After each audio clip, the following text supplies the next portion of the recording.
Hello everyone, Theresa here with your fabulous Faithful Fridays, and thank you for bearing with me these past couple weeks as I've been traveling and was, calling in from my car. I'm back at home now, so I'm really excited to be here with you today because I feel so in alignment to teach you today about not giving up on your hope.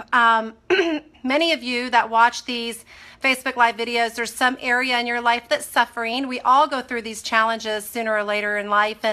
And what's been brought to my attention these past couple weeks is that so many people are really desiring and looking for a deeper level of connection spiritually and more fulfillment in their life. And so I was listening this morning to Josh Groban, and the song is Don't Give Up.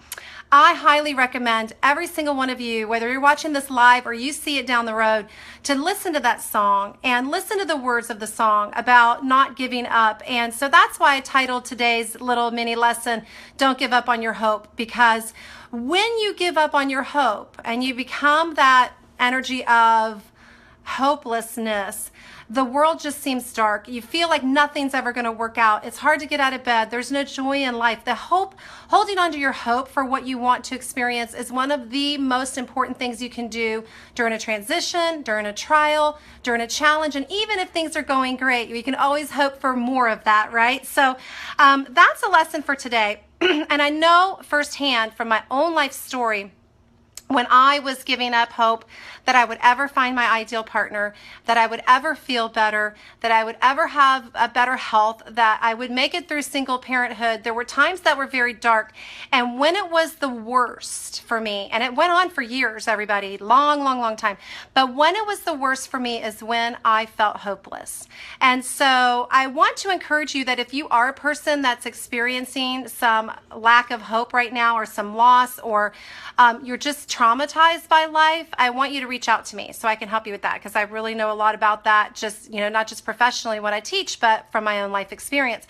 So I wrote down some notes because I want to be sure that I hit all these points, which is, in your times of despair and brokenness is when you really shore up your faith. That is the time that you are called to double down on your hope and your faith.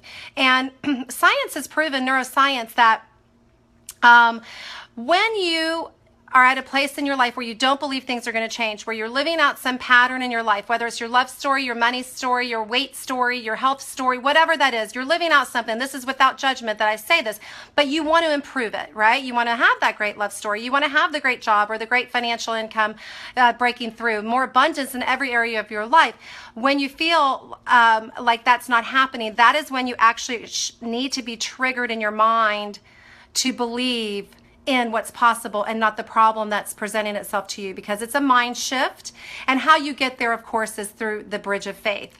That if and what they've discovered is that if you believe somebody else, that new neural pathways start to develop in your brain. So you can develop the new mindset that all things are possible, that with God, this is Faithful Friday, so we have to talk about God. And remember, God's just a label. I call God all kinds of things, but this is the most common label we have for our Creator, our source.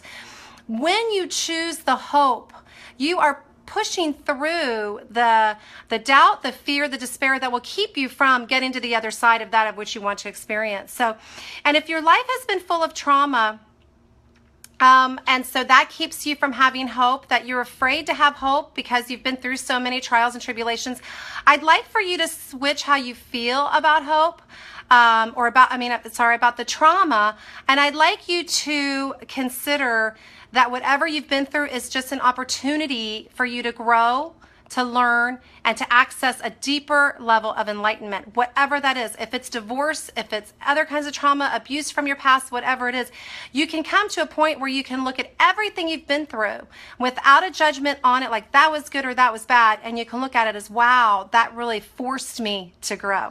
That really caused me to look at it differently. That really created an opportunity for me to heal something in myself.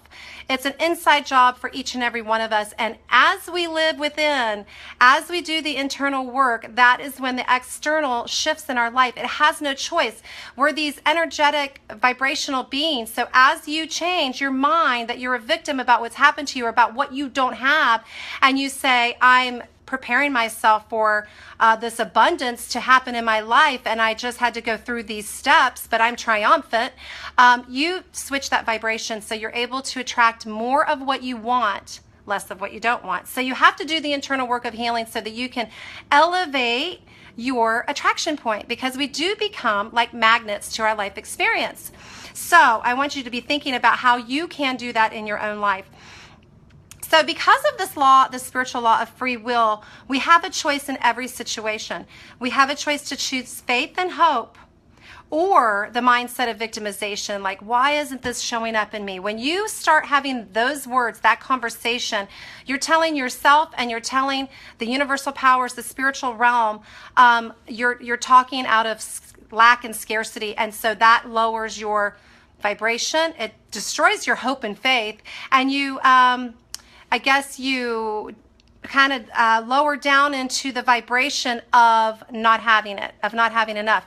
And remember, that's more of what you can attract. So the point here is really, really, really, everybody, to elevate your awareness, to always have hope in every situation, to use faith to get you there, to be the bridge. But all this does is it also opens you up to becoming that magnet to those really wonderful experiences, more abundant in your life.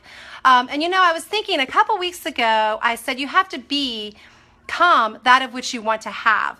And somebody said, what do you mean by that? And I remember when I first heard that, I thought, what in the heck does that mean? Well, I'm going to tell you.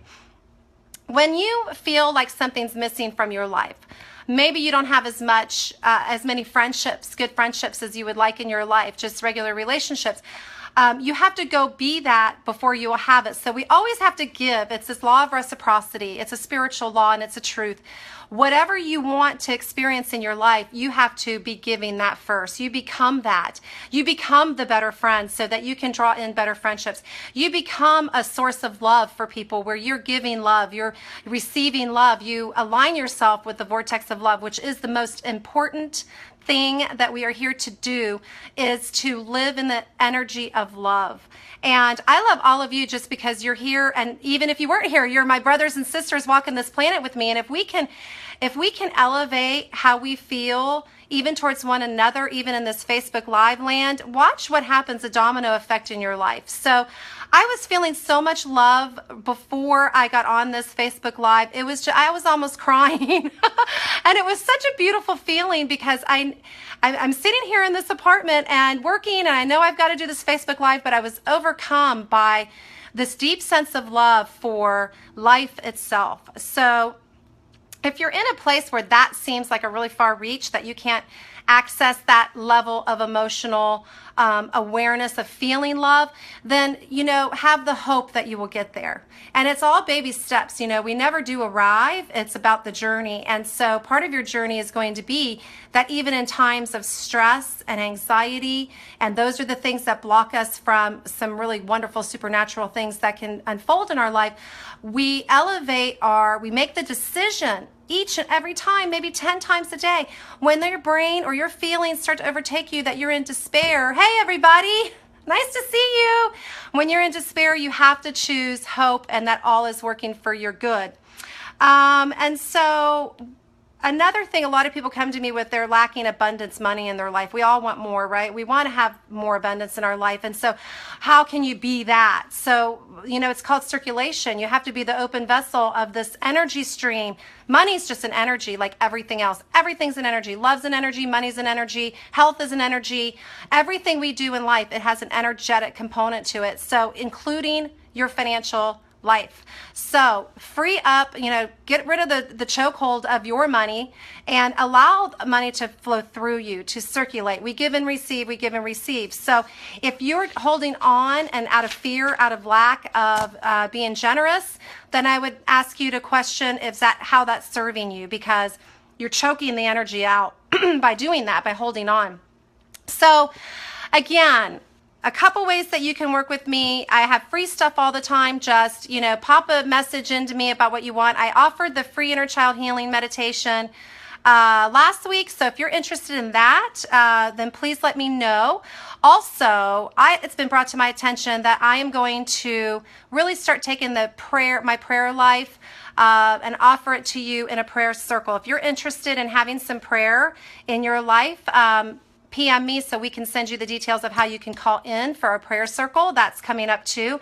And just remember that no matter how bad it seems, that there's always a glimmer of hope that you will get through it. And if you're feeling like you're not going to get through something, look back over your life at a time that you did. Because we've had bad times before, right? Or times that are opportunities to grow and learn and expand ourselves. But, remember a time that it was difficult. And let that shore up your faith that, my God, if I went through that, I can get through this. And remember that everything is working for your good and you are so loved. You are supported. God is for you. Always, ever present, on your side, got your back. The universe is friendly. Go the rest of your day knowing this in your heart and just feel the love of that support in your life. I love you all. Peace out. See you Monday.